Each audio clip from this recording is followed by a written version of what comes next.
maalä kenyam kanasin kontin barashima bajaling kajan gwa sama shalado sha kuumɛ SPLM IO sha bonde sha ja kapchum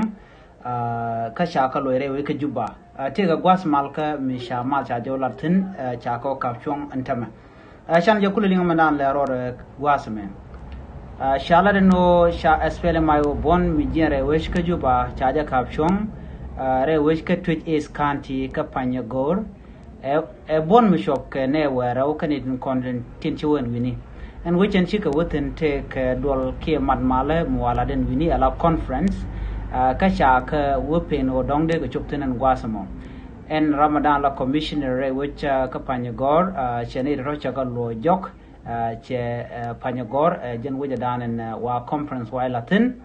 sha ka lo che ka juba ka jen gwasame ajele dan yini jen gwasame ka human sure lat ka kuumɛ SPLM IO ke bon SPLM IO and chiwore which and wini ajenen yana more re nyalien dana chen nyur cha ka lo joka ke kan re nyalien ken jen ajele dan yili jen gwasame an wala shanga welga paido kron kina dara wi jen dang re rungwan jele dan yili jen gwasame biata kamal bye bye.